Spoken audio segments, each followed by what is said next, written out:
What's going on, everybody? It's your pal Burrito Johnson, aka Cinema Burrito, coming at you with hopefully a quick video. Today, I'm going to be talking about Rob Zombie's first feature film that came out that's celebrating 20 years this year. It's crazy. And I'm talking about House of Thousand Corpses. For some reason, I thought it was House of a Thousand Corpses for the longest time. I guess I was wrong. I apologize to the zombie fanatics out there, the zombies out there. I do apologize. I've corrected myself.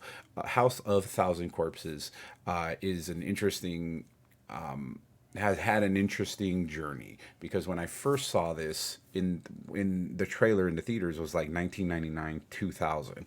It was like a teaser. It was saying Rob Zombie's first feature film, all that stuff. I was like, okay, interesting. I would listen to his music. I wouldn't say I was a massive fan of his music, but I thought that was interesting. Then nothing happened. You didn't hear anything for 3 years. And you're like, what happened to that movie that Rob Zombie was going to release? Nothing ever happened until about 2003 is when you heard something about it. And apparently there was a behind the scenes drama where Rob Zombie had to basically buy the movie back from the original company. And then Lionsgate, released it. By the time that happened, I didn't care. I don't know. I, for some reason, had already disregarded Rob Zombie. I'm like, he's not going to be a good filmmaker, whatever. So I didn't really watch any of his movies. I think the first, if I'm being honest with you, maybe the first Rob Zombie movie I saw was the his Halloween version in 2007, which I actually enjoyed. I didn't watch the second Halloween of his because I heard it was very divisive. So maybe someday I'll check it out. It wasn't until The Devil's Rejects that I watched, last year, that I actually said, okay, wait a minute, he's actually a pretty good horror director, and I really like The Devil's Rejects. It was, I heard all my friends talking about it and be like, it's a great horror movie. And I'm like, whatever. And of course, I'm like, eh. And until last year, it took me until I was basically 39 years old to watch The Devil's Rejects, and I wish I would have watched it earlier. So I come back to House of Thousand Corpses. This was released. Completely bought it with store credit, no out of pocket costs. So I picked this up based on the look alone, the artwork. I mean, come on now. It looks fantastic. I had to pick it up, and I'm like, you know what? Now it's better than ever to actually sit down and watch this completely. I saw it. I've seen bits and pieces. Or had Rainn Wilson, Pre-Office, Chris Hardwick, Nerdist, singled out guy. So I don't recognize the girls except Rob Zombie's wife, obviously. So I don't know. I don't remember who else was in it. But I'm gonna just do a quick look at it. Obviously, it's what do you call it? It opens. You get this little opening here, which will reveal the case, the movie case that has two discs in it. So one's gonna have the movie, one's gonna have the special features. The video presentation of this is fantastic. They did a damn. Whoever did the restoration, which I'm assuming is Lion Gates, or the whatever the new scan of it, because it looks healthier than ever. Obviously, it's Blu-ray, so you're only going to get you're not going to get the Dolby Vision HDR stuff. But again, still looks great.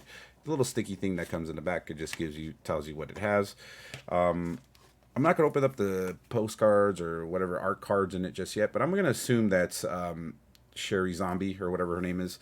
And then I think this is some notes on the house or whatever. Real Texas Chainsaw vibes in this movie. But I love this movie. I'll be straight up with you.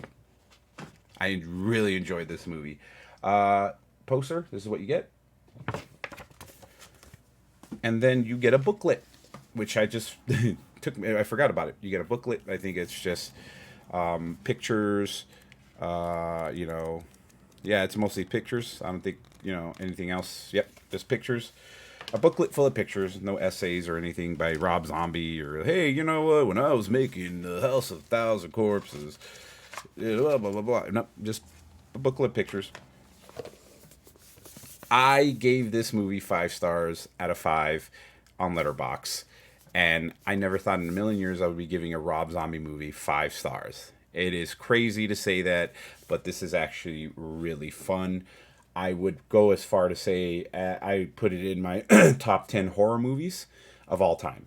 This is going to be showing in my local little art house cinema next month, and I'm going to go watch it on the big screen. I'm definitely going to go check it out. If you're on the fence about this, if you're wondering what it is, how these are, you will not go wrong on this purchase. Again, there was a steelbook version that Best Buy exclusive steelbook, nowhere near as great as this. If you're a big fan of this movie, Rob Zombie, all that stuff, you are going to want to get this one. This is the one that's going to stand out. This is the one that looks better. The quality is a lot better. Obviously steelbook. If you're a steelbook fanatic, you already know which version you're going to get. 5 stars. The whole package is great. The video is great. The sound is great. And it's my favorite Rob Zombie movie. It's crazy to say that. I wrote this guy off a long time ago, and now I'm coming around to Rob Zombie and actually kind of starting to admit that he is a good horror. He's a good filmmaker in general, I guess. Yeah, he released some interesting movies. He did the Monsters wasn't. It looked like a Disney Channel movie, but at the end of the day, you know what? You could tell that he's very passionate about it. And I have a theory on why I may like this movie. This may be my favorite Rob Zombie movie, is because she is not that annoying in this movie. Sherry Moon Rice Zombie, or whatever her name is not that annoying. I'll be honest with you. She was kind of annoying in The Devil's Rejects. I know that was the whole point. She was the lead in The Munsters. She's not ready. She's not the lead. She's not leading material, and she was given The Munsters essentially. Maybe that's why I didn't like it, but maybe that's why I like this one, because she wasn't as annoying.